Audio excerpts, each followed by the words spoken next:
Alright guys, welcome back. So the next category of macromolecules we're going to be discussing are proteins today. So in terms of where do you get these in your diet, well, they come from a pretty wide variety of foods, things like most people would think about, the meats. So your ribs, your steaks, your burgers, right, poultry, that sort of thing. But you also get a decent amount of protein out of things like eggs and nuts. Beans as well. Alright.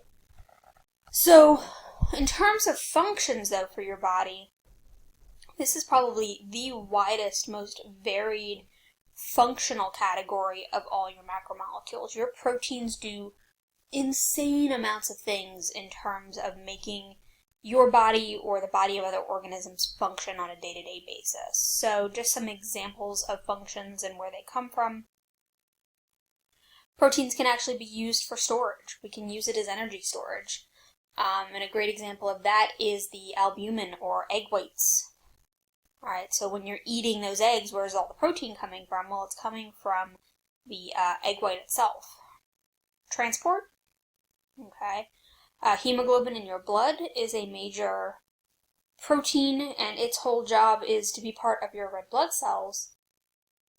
And those red blood cells, their major function is to transport oxygen from your lungs to the cells of your body so that they have the oxygen they need to carry out other cellular processes.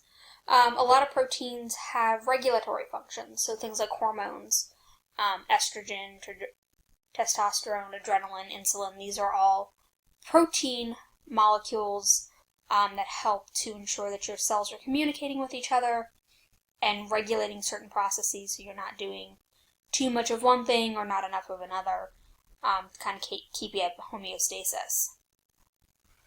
Most kids, if I talk proteins and they have any background, the first thing they think of is their muscles. Alright? And in fact, most of the protein that the majority of us eat on a regular basis is meat from animals, and you are eating their muscle. Right?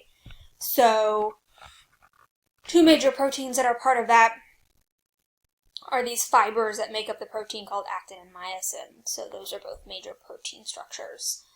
Proteins can be structural themselves. They're going to be part of our cell membrane structure, and we're going to talk about their importance later this year. But you've also got proteins that make up your hair, your nails, keratin, if you've ever come across that one. Those are some major classes of proteins in those sorts of structures. Disease prevention. Right? You've got an immune system that's job it is to keep you from getting sick from the same thing every time you get exposed to it.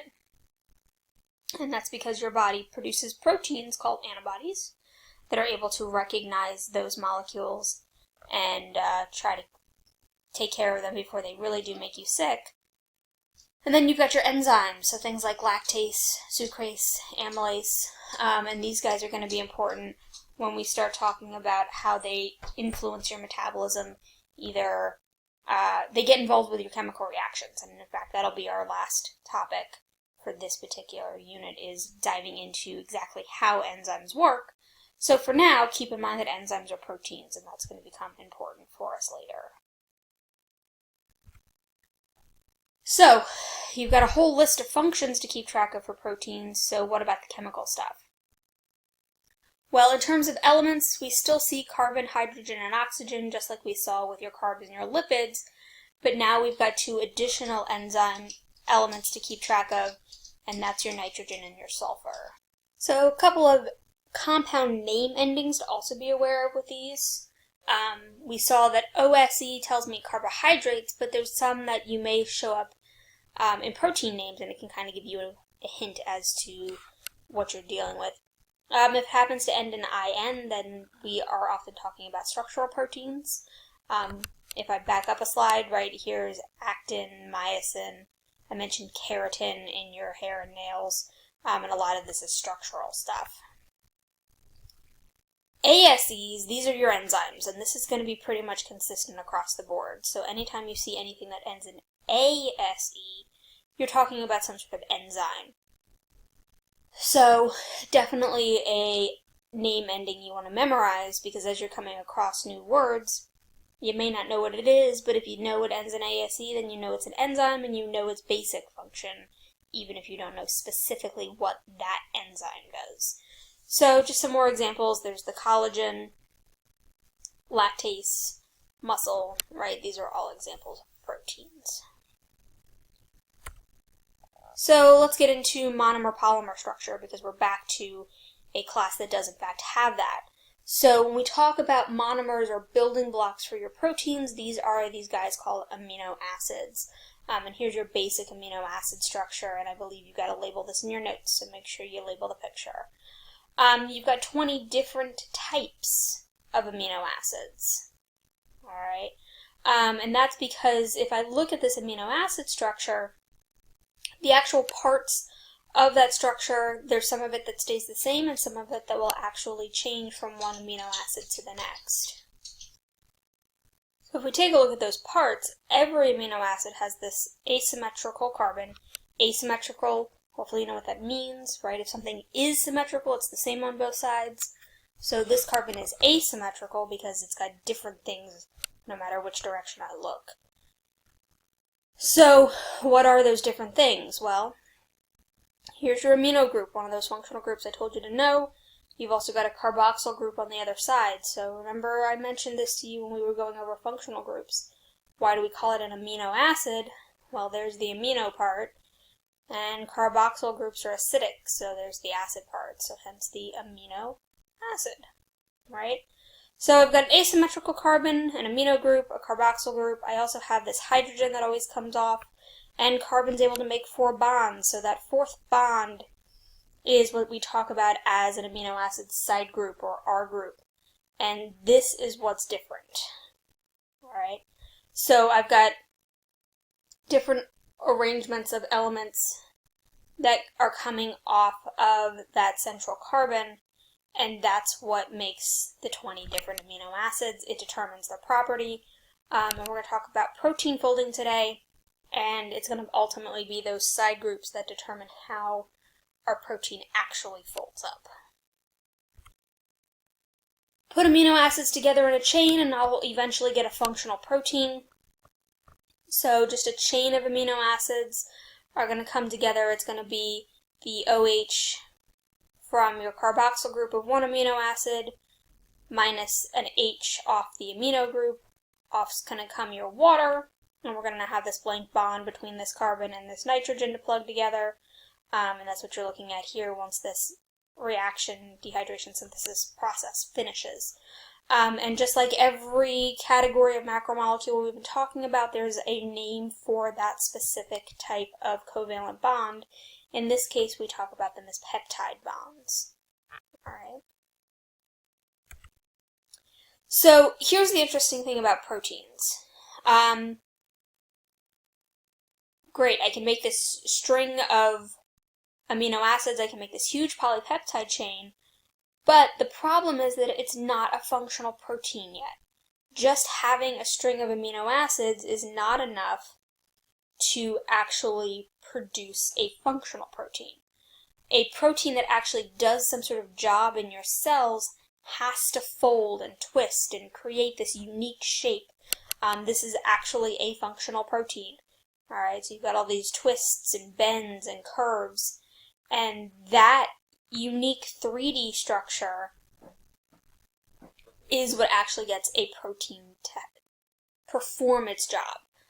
Alright, now how do I get to that point? Well, my amino acid sequence is going to determine where those twists go, where do those folds happen, and how the shape actually takes form.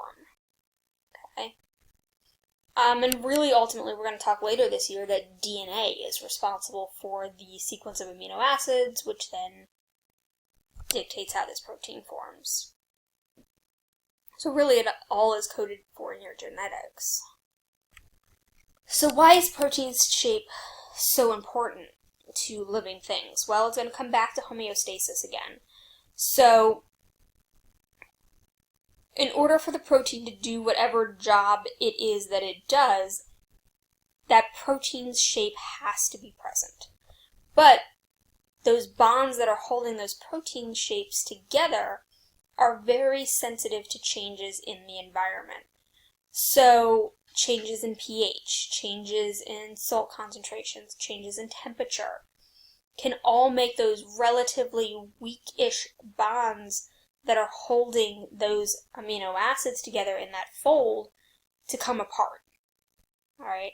So anytime that a protein has a situation where it finds its environment has shifted enough that it's lost its functional shape, it can't do its job anymore because of one of those altered conditions, we talk about it as a denatured protein. So here's a normal functioning protein, and let's just say you're running a really high fever, right? So what ends up happening, while your body is naturally trying to get rid of a bacteria or a virus, which, oh, by the way, are also made up of a lot of proteins, so we're ratcheting up the temperature, and the idea there is that your body's going to get the temperature high enough to denature the proteins or get them to unravel, in which case they can't do their job. If they unravel in that virus or that bacteria, then hopefully your body is able to then fight off and destroy that pathogen. Problem is that sometimes that temperature gets too high.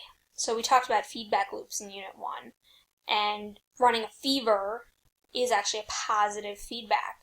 So long as those bacteria or viruses, proteins are continuing to function well enough and not denature, your body will turn your temperature up. If it still doesn't work, it's going to turn the temperature up again. If you're still sick, it's going to turn the temperature up again. And the problem is, once you get into that range of like 103, 105, we're really in danger of now denaturing your own proteins.